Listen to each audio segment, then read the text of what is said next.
오늘은 12월 3일 생명의 삶 본문입니다. 요한계시록 8장 1절부터 13절까지 말씀을 통해서 오늘 우리들에게 주신 말씀을 함께 살펴보도록 하겠습니다.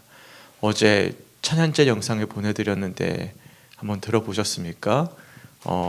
저도 여러 차례 한번 들어봤는데 생각보다 잘하지 않았어요? 네. 잘했어요. 네, 저는 굉장히 은혜롭게 잘 들었고요. 함께 동참해 주신 성도님께 진심으로 감사합니다. 하나님께서 기뻐 받으시는 찬양이라고 생각하고요. 정말로 서로 다른 성도들이 한 옷을 입고 한 십자가 목걸이를 걸고 함께 하나님께 찬양 올려드리는 모습이 정말로 주님께서 기뻐 받으시는 모습이지 않을까 생각하고, 이런 시간들을 통해서 정말로 교회가 온전히 하나 되어지고, 또한 우리가 더욱더 하나의 어떤 사명을 가지고 다름질하기를 소망할 수 있는 그런 시간들이 되어지게 주님의 이름으로 간절히 축원합니다. 아멘. 하나님이 가장 기뻐하시는 것은 성도들이 한 마음을 가지는 모습이고, 또한 한 목소리로 하나님께 찬양하고 기도드리는 모습이라고 생각이 되어집니다. 그리고 실제로도 우리가 요한계시록 말씀을 살펴보고 있지만 하늘 아래에서 드려지고 있는 모습들의 어떤 성도들의 모습들이 대부분의 행해지는 어떤 모습들은 어떤 모습들이냐면 하나님께 찬양 드리는 모습들이고, 또한 기도 드리는 모습입니다. 우리가 오늘 말씀에서도 우리가 묵상해 보았지만 지금 어떤 말씀이 이어지고 있습니까? 금제단에 향을 올려드리고 있지 않겠습니까? 그 향이 뭘 의미한다고 말씀드리고 있죠? 기도라고 말씀드리고 있습니다. 그러니까 하나님은, 우리가 그 전에 말씀에서는 하나님을 향해서 24장로와 내 생물들과 모든 천사들과 모든 만물들이 하나님께 보좌에 계신 하나님께 찬양 올려드리는 모습을 우리가 살펴보았고요. 또한 금제단에서 향로를 올려드리며 성도들의 모든 기도가 또한 하나님께 상달되어지는 모습들을 우리들이 묵상하게 돼요. 그러니까 하늘나라에서는 계속해서 하나님을 향해서 찬양과 기도가 드려지고 있음을 우리들이 볼 수가 있는 것이죠. 이처럼 하늘나라에서는 끝없이 하나님을 향한 찬양과 기도가 드려지고 있는 것입니다. 이 땅 위에서도 마찬가지입니다. 성도들이 하나님께 드려져야 되는 가장 소중한 것들은 무엇보다도 찬양과 기도라는 사실을 우리가 기억한다면, 우리가 이처럼 한 공동체가 한 목소리로 하나님께 한 마음이 되어 찬양 올려드린다는 것이 얼마나 소중한 것인지 모르겠습니다. 소망하기는 우리 성주교회가 이처럼 하나 되는 마음이 되어져서 하나님께 한 목소리로 찬양 올려드릴 수 있다는 것, 이것은 너무나 소중한 모습이라고 생각이 되어집니다. 심지어 초대교회도요, 정말로 분열이 되어져 있었습니다. 고린도 교회만 하더라도 4개 분파로 나누어져서 서로 싸우지 않았습니까? 그런데 너무나 다양한 구성원이 모여져 있는 이 교회가 이렇게 한 마음이 되어져서 함께 하나님께 찬양 올려드릴 수 있다는 것은 저는 감히 표현하기로 기적이라고 생각을 하거든요. 정말로 하나님이 우리 교회 가운데 함께하고 계시고 지금 우리 교회 가운데 은혜가 있다라는 증거이지 않을까 저는 생각을 합니다. 소망하기는 우리가 그 은혜를 쏟아버리지 아니하고 도리어 은혜가 더 풍성해져서 2025년에는 우리만 그 은혜를 누릴 것이 아니라 더 풍성해져서 이제는 믿지 않는 자들에게, 또한 상처받은 이들에게 또 하나님의 찬양을 또한 전파하기에 힘쓸 수 있는 우리 성주교회가 되었으면 좋겠습니다. 그러니까 우리만 고인물이 되어서는 안 되는 것이죠. 우리가 좀 이따 살펴보겠지만 하나님은 심판의 유보의 기간을 주고 계십니다. 그게 제한적이거든요. 그 제한적인 시간 속에서 성도들이 해야 되는 것은 최대한 기도를 올려드리는 거예요. 그리고 그 기도가 올려지고 쏟아질 때면 이제 우레와 같은 소리와 함께 이제 나팔이 불려지기 시작합니다. 그러면서 7나팔의 심판이 이제 시작이 되어지면서 이제 본격적인 심판이 이루어지기 시작하거든요. 그 유보의 시간 속에서 성도들이 해야 되는 가장 최선의 어떤 신앙의 행위는 무엇이냐면 기도임을 우리들이 말씀을 통해서, 오늘 본문의 말씀을 통해서 묵상해 볼 수가 있습니다. 우선 1절 말씀을 보실까요? 1절에 이렇게 말씀합니다. 7째 인을 떼실 때 하늘이 반시간쯤 고요하더니 라고 말씀하고 있어요. 그러니까 우리가 지금 어제까지 말씀을 통해서 두루마기에 있는 인이 하나씩 떼어지는 모습을 살펴보지 않았습니까? 6째 인까지 떼어지는 모습을 살펴보았어요. 4번째 인까지 떼어질 때는 말들이 막 튀어나와 가지고 이제 끔찍한 전쟁과 기근과 내전과 여러 가지 어떤 전염병과 등등등등등 여러 가지 이 땅 위에서 벌어지는 끔찍한 일들이 막 펼쳐지는 장면들을 보지 않았습니까? 5째 인이 떼어질 때는 순교자들이 하나님을 향해서 언제까지 이런 일들이 벌어질 것입니까? 하나님의 정의와 공의를 보여주십시오라는 어떤 외침이 벌어지고 6번째 인이 떼어질 때는 이 땅 위를 호령하던 임금들과 어떤 권위자들이 예수님의 어떤 진노에 두려워서 덜덜 떨 때 14만 4천 명의 인을 받은 자들은 흰옷을 입고 하나님의 영광스러운 보호 아래에 거한다라는 사실을 우리가 살펴보지 않았어요. 그리고 7째 인이 떼어질 때는 하늘이 반시간쯤 고요한다라고 말씀하고 있어요. 그러니까 반시간이라는 것은 그렇게 긴 시간은 아니죠. 한 30분 정도 되겠습니다. 그 시간 동안 잠깐의 고요함의 시간이 있는 거예요. 그러면 심판을 받은 자들에게는 그 시간이 어떤 시간이겠습니까? 두려운 시간이겠죠. 얼마나 무섭겠습니까? 또 믿는 자들에게는 어떤 시간이겠습니까? 또한 하나님을 향해서 기도하는 시간이 되겠죠. 그러면 믿지 않는 자들, 그러니까 심판이 예약되어 있는 자들에게는 그 시간은 어떤 시간이 주어진 거예요? 회개할 수 있는 시간이 주어진 거고, 또한 믿는 자들에게는 또한 그 시간이 어떤 시간이에요? 또 사랑하는 자들 중에 분명히 돌이켜야 되는 자들이 있지 않겠습니까? 그러니까 그들이 위해서 뭐 해야 되는 거예요? 그들이 위해서 함께 중보해야 되는 시간인 거예요. 그러니까 그 심판의 유보의 시간은 성도의 기도가 필요한 시간이고 회개가 필요한 시간이고 회복이 필요한 시간인 것입니다. 달리 표현하면 하나님은 인애의 하나님이십니다. 끝까지 보시면 하나님은 계속 기회를 주고 계신다는 사실을 우리들이 말씀을 통해서 살펴볼 수가 있는 것입니다. 기억하시기 바랍니다. 우리가 드려지는 기도는요, 당장에 응답이 없어 보일 수도 있어요. 우리가 제일 안 되는 것 중에 하나가 있어요. 그게 뭐냐면 기다리는 겁니다. 네, 그렇지 않습니까? 우리가 기도하면 바로 응답이 되기 원하고 바로 뭔가 즉각 뭔가 반응이 나타나기 원합니다. 우리는 그 인내하는 것을 굉장히 어려워합니다. 특별히 한국인들이 흔히 외국인들이 그런 이야기 하잖아요. 한국인은 빨리빨리라고. 우리 뉴질랜드 우리 김강도 목사가 와서 이야기했을 때 기억나십니까? 보험 처리할 때만 하더라도 2달이 걸리더라. 그러니까 외국인들은 그게 느긋하거든요. 근데 우리나라는 난리 난다고 이야기하지 않습니까? 그게 난리 나죠. 2달이 뭔 말입니까? 2시간만 기다려도 이제 보험사 아마 뒤엎어버릴걸요. 네, 우리는 기다리는 게 잘 안 되는 거예요. 근데 그것도 하나님과의 관계도 마찬가지예요. 바로바로 기도가 응답이 안 되면 마치 우리 기도는 실패한 것처럼 여겨지고 이게 참을 수가 없는 것이죠. 그런데 우리가 드려지는 기도는 절대 땅에 쏟아지지 않는다라는 사실을 기억하셨으면 좋겠어요. 하나님께 드려지는 기도는 반드시 하늘에 분명히 쌓이고 있다라는 것, 하나님의 어떤 금대접에 분명히 하나님께서 쌓아두고 계신다는 사실을 기억하셨으면 좋겠습니다. 그리고 하나님의 마지막 심판 때에 쏟아주신다는 사실을 기억하시길 주님의 이름으로 간절히 축원합니다. 그러니까 우리의 기도가 헛되지 않다. 헛된 기도는 아무것도 없다라는 사실을 우리들이 기억하셔야 돼요. 믿으시기 바랍니다. 그래서 우리가 끝없이 포기하지 않고 우리가 정말로 신실하신 하나님을 신뢰하면서 하나님의 때에 반드시 기도가 응답되어질 것임을 신뢰하며 우리가 항상 기도의 삶을 살아낼 수 있는 우리 성축교회 성도들이 되었으면 좋겠습니다.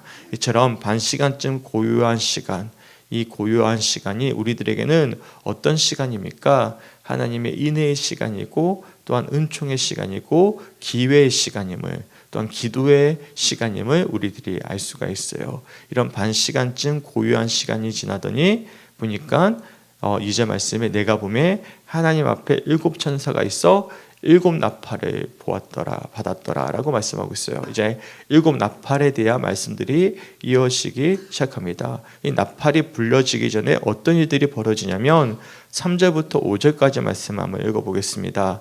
또 다른 천사가 와서 제단 곁에 서서 금향로를 가지고 많은 향을 받았으니 이는 모든 성도의 기도와 합하여 보좌 앞 금제단에 드리고자 함이라. 향년이 성도의 기도와 함께 천사의 손으로부터 하나님 앞으로 올라가는지라. 천사가 향료를 가지고 제단에 불을 담아다가 땅에 쏟음에 우레와 음성과 번개와 지진이 나더라. 아멘. 나팔을 불기 전에 천사가 제단 곁에 서서 금 향로를 가지고 많은 향, 그러니까 성도들의 많은 기도를 합한 거예요. 그리고 그것을 보좌 앞에 있는 금제단에 드리는 것입니다. 제가 말씀드렸잖아요. 성도들의 기도는 쏟아지지 않는다고요. 그 많은 기도를 합하여 가지고 누구께 드리는 것입니까? 하나님 앞에 드리는 것입니다. 그 향년의 성도의 기도가 천사의 손에 이끌려서 하나님 앞으로 4절 말씀해 보시면 올라가더라 라고 말씀하고 있어요.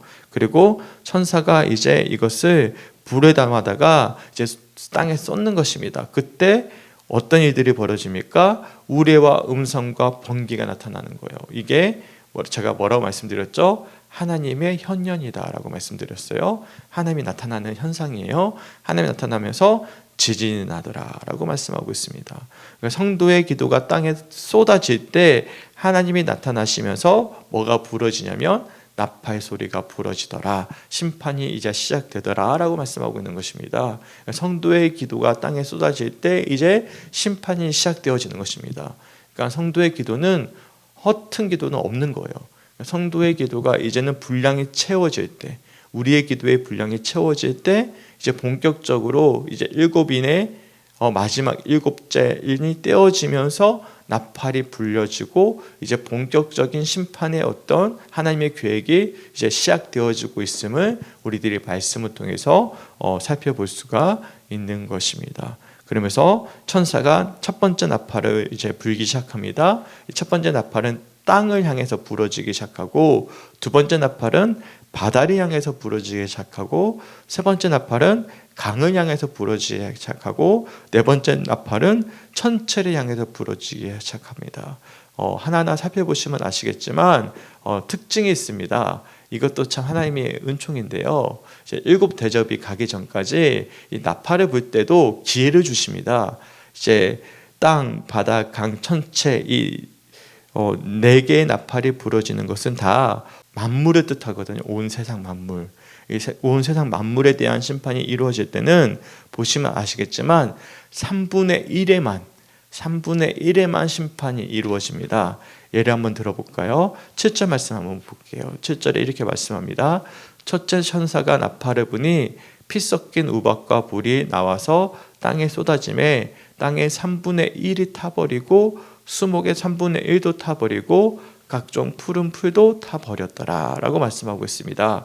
그러니까 우박과 불이 나와서 땅에 쏟아지는데 모든 땅이 다 타버리는 것이 아니라 뭐만 타버리는 것입니까? 3분의 1만 타버리는 것입니다. 둘째 천사도 마찬가지예요. 나팔을 부니 불 붙는 큰 산과 같은 것이 바다에 던져지는데 바다에 뭐만 피가 되는 거예요? 3분의 1만 피가 되는 것입니다. 그러니까 3분의 1, 3분의 1, 3분의 1, 3분의 1 이렇게 3분의 1만 이야기하고 있는 것입니다. 뭘 의미할까요? 이게 에스겔 5장과 스가랴 13장 말씀을 인용한 말씀이기도 하거든요. 더군다나 이런 말씀들이 출애굽기에 나와 있는 10가지 재앙의 어떤 장면들과도 좀 비슷한 모습이기도 하고요. 상징적인 표현이기도 하고 어떤 여러 가지 어떤 구약의 배경들을 가져온 말씀이기도 한데요. 3분의 1이라는 것이 중요합니다. 그러니까 나팔을 불면서 이제 최후의 심판의 어떤 모습들이 이루어지기 시작함에도 불구하고 하나님은 3분의 1을 남겨두는 거예요. 뭘 의미하죠? 심판도 이루어지고 있지만 또한 하나님은 또한 마지막까지도 어떤 기회를 주고 계시는 것입니까? 구원받을 기회를 주고 계시는 거예요. 이것을 달리 표현하면 회개할 수 있는 기회를 마지막까지도 두고 계시는 거예요. 마지막 7 대접의 심판이 이루어지기 전까지 이제 마지막까지도 뭘 하고 계시는 거예요? 3분의 1을 남겨두고 계시는 것입니다. 그러니까 하나님은 끝까지 인내하시는 거예요. 인내하시는 거예요. 그래 끝까지 믿지 않는 자들에게 정말로 끝까지 회개할 수 있는 기회를 주시는 긍휼의 하나님이심을 우리들이 오늘 말씀을 통해서 살펴볼 수가 있는 것입니다. 그리고 10절 말씀해 보시면 이제 강을 향해서 큰 별이 떨어지게 되고요. 12절 말씀해 보시면 이제 천체를 향해서 또한 이제 심판이 이루어지게 되는데, 마찬가지로 3분의 1에 대한 말씀들이 이루어지게 되는 것입니다. 그리고 13절 말씀해 보시면 이제 날아가는 공중의 독수리가 큰 소리로, 이제 여기 보시면 주목해 봐야 되는 표현이 있습니다. 땅에 사는 자들에게 화가 있을 것이다 라고 말씀합니다. 그러니까 이제는 이어지는 5째 천사부터 7째 천사까지 부는 이제 그 다음부터 이어지는 네 말씀의 나팔 소리는 이제 믿지 않는 땅에 사는 자들, 그러니까 14만 4천 명에 들지 않는 세상 사람들에게만 들려지는 심판의 소식임을 우리들이 알 수가 있어요. 묵시 문학에서 독수리는 신적 소식을 전하는 전령이거든요. 근데 그가 지금 화가 있을 것이다. 그러니까 더 심각한 심판이 세상에 믿지 않는 자들에게 이제는 들려질 것이다라는 것을 알려주면서 오늘 본문 말씀이 그쳐집니다. 이것은 우리가 이어지는 우리 내일 말씀을 통해서 과연 이어지는 5번째 나팔부터 7번째 나팔까지 어떤 나팔이 불려지는지에 대해서는 우리가 살펴보도록 하겠습니다. 중요한 사실은 이게 묵시라고 말씀드리지 않았습니까? 큰 그림을 우리가 그려보는 거예요. 이제 신천지들은 승수기 뭔지 하나하나에 대해서 구체적으로 이제 알레고리적으로 풀어가지만, 우리가 큰 그림을 그림으로 보는 거예요. 그림으로 보면 우리가 하나님께서 3분의 1이라는 이 표현이 굉장히 중요하다는 사실만 우리가 기억하시고, 이렇게 그려지고 있구나, 제일 중요한 것은 하나님은 끝까지 심판을 유보하고 계시는 분이시구나 라는 사실을 우리가 묵상해 보셔야 된다는 사실을 우리가 주목해 보시면 됩니다.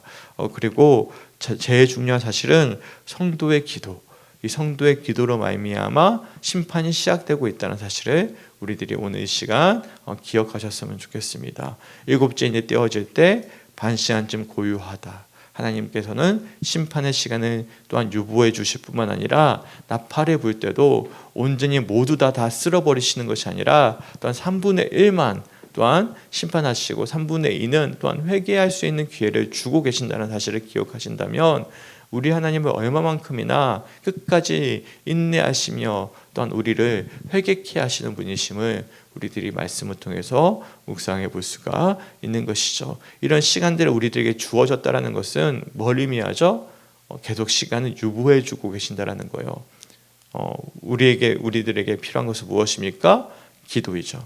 성도들에게 필요한 것은 무엇입니까? 기도입니다. 이 기도는 땅에 떨어지지 않는다는 사실을 기억하시면서, 우리가 드려지는 모든 기도는 합하여 이 향연이 성도의 기도와 함께 천사의 손으로부터 하나님 앞에 올라가며, 또 이 올라간 기도가 제단의 불에 담아다가 땅에 쏟아질 때, 그때야 비로소 나팔이 불려지고 이제 최후의 심판이 이루어지면서 예수님이 재림하신다는 사실을 기억한다면, 우리가 드려지는 기도가 얼마나 의미 있고 귀한지를 우리 성주교회 성도들이 기억하면서 날마다 기도의 삶이 끝없이 이어져 갈 수 있는, 포기하지 않고 당장에 어떤 결과가 나타나지 않더라도, 응답이 눈에 보이지 않더라도 항상 쉬지 않고 기도할 수 있는 우리 성주교회 성도들이 되시길 주님의 이름으로 간절히 축원합니다. 아멘. 그래서 오늘 말씀들, 이 말씀들이 또 우리 성주교회 성도들에게 도전이 되셨으면 좋겠습니다.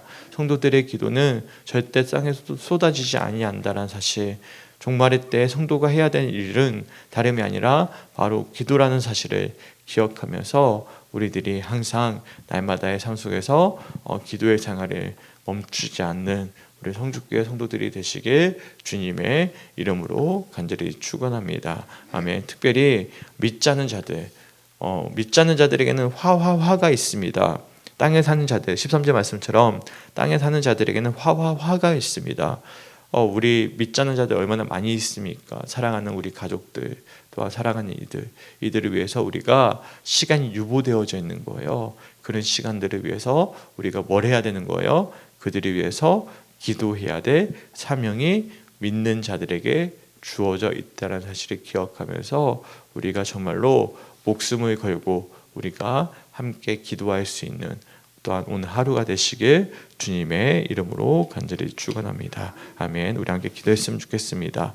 화요일은 대림절을 위한 기도인데요. 세 가지 기도 제목 읽어드리겠습니다. 첫 번째, 혼탁한 세상 가운데서도 소망의 촛불을 밝히게 하시는 하나님의 변함없는 다스림에 감사할 수 있도록. 두 번째, 매년 돌아오는 절기 중 하나로 여기지 않고 어둠 속에 있는 나를 찾아오시는 주님을 진실하게 만날 수 있도록. 세 번째, 연말의 분주함과 절기의 설레임의 마음을 빼앗기지 않게 하시고 하늘 영광 버리고 우리에게 오신 주님과 풍성한 사랑을 나눌 수 있도록 함께 기도해 주셨으면 좋겠어요. 이번 주 주의 말씀 기억하시는지 모르겠어요. 흑암 속에 비춰지는 불빛, 그 불빛이 뭘 의미한다고요? 그리스도를 의미한다라고 제가 말씀드렸어요. 성탄의 트리의 불빛은 단순히 아름다우라고 비춰지는 불빛이 아니라 바로 예수 그리스도를 의미한다. 특별히 흑암이 깊으면 깊을수록 도리어 불빛은 더 환하게 비춰온다. 우리가 아무리 어둠 속에 거하더라도 변치 않게 성탄이 되면 뭐가 비춰져? 불빛은 비춰온다. 2024년 우리가 혹여나 혼탁한 세상 가운데 머물러 있더라도 변치 않게 불빛은 비춰옵니다. 믿으십니까? 그게 바로 주님의 은총이죠. 더군다나 불빛을 보지 않으면 우리가 기다릴 수가 없어요. 그게 계시거든요. 그러니까 우리가 예수님의 탄생을 기다리기 위해선 뭘 바라봐야 되는 것입니까? 빛을 비춰주시는 예수 그리스도를 바라보셔야만 우리가 성탄을 참된 의미로서 기다릴 수가 있는 것입니다. 그래서 우리가 예수님을 바라보시면서 대림절기를 정말 믿음으로 바라보셨으면 좋겠어요. 혹여나 어렵고 힘든 가운데 계시는 분들이 계십니까? 제가 말씀드렸잖아요. 도리어 낮아질수록 도리어 우리 것을 포기할수록 흑암이 깊을수록 도리어 불빛은 더 밝아진다고. 밤하늘에 어두운 밤하늘이 될수록 별빛이 더 찬란하게 빛나 보이는 것처럼 우리가 더욱더 낮아질수록 동일시하신 예수님의 은총이 더 깊이 다가온다고 이번 주 주일날 나눈 말씀이거든요. 이 말씀들을 기억하시면서 우리가 정말로 불빛을 더 깊이 바라보는 그런 대림절기가 될 수 있도록 함께 기억하셨으면 좋겠고, 분주합니다. 저도 연말이 되니까 분주한데요. 분주할수록 우리가 더욱더 하늘 영광 버리고 우리에게 오신 주님과 풍성한 사랑을 나눌 수 있는 우리 성주교회 성도들이 되시기 바랍니다. 오늘 하루 대림절을 위해서 기도하시길 바랍니다. 함께 기도하겠습니다. 주님, 너무나 감사합니다. 오늘 말씀을 통해서 일곱째인이 떼어질 때 잠시의 시간이 유보되고 있음을 말씀을 통해 살펴보았습니다. 그 시간은 바로 성도들의 기도의 시간이고 중보의 시간임을 말씀을 통해 돌아봅니다. 하나님, 우리들에게 시간이 주어졌습니다. 이 시간을 헛되이 보내지 않게 하시고 우리에게 주어진 이 시간들 하나님, 당장에 눈에 보이는 결과가 없더라도 우리가 인내하며 하나님을 향해 끝없이 기도하며 나아갈 수 있는 우리 성주교회 성도들의 하나님 기도의 믿음의 여정 될 수 있도록 인도하여 주시옵소서. 우리 자신의 영혼을 위해서, 사랑하는 이들을 위해서, 믿지 않는 자들을 위해서 우리가 끝없이 하나님의 그 금제단에 드려질 향료를 위해 하나님 기도할 수 있는 우리 성주교회 성도들이 될 수 있도록 인도하여 주시옵소서. 일곱 나팔이 불기 전까지, 또한 심판이 이루어지더라도 3분의 1만 심판되어지고 3분의 2가 남아지는 그 하나님의 인애의 말씀을 우리가 기억하면서 하나님 끝까지 회개함을 돌이키기를 원하시는 긍휼의 하나님심을 우리가 소망하면서 우리가 기도의 삶을 멈추지 않고 끝없이 우리를 용서하기 원하시는 하나님의 사랑을 붙잡고 기도하는 삶을 멈추지 않도록 아버지 함께하여 주시옵소서. 우리 자신의 영혼을 위하여 또한 사랑하는 이들을 위하여 포기하지 않고 기도할 수 있도록 인도하여 주시옵소서. 대림절을 맞이하여서 우리의 삶이 혹여나 흑암 속에 머무는 것처럼 어렵더라도 우리가 더욱더 빛이신 예수님을 바라보며 기도하기 원합니다. 더욱더 흑암 속에 있을수록 우리 가운데 오신 예수님을 바라보면서 또한 우리를 누구보다도 잘 알고 계시는 주님의 그 평안을 우리가 기억하면서 우리가 함께 주님을 의지하며 주님과 동행하는 오늘 하루의 삶 될 수 있도록 인도하여 주시옵소서. 감사드리며 우리를 사랑하시는 예수님의 이름으로 간절히 기도드렸습니다. 아멘.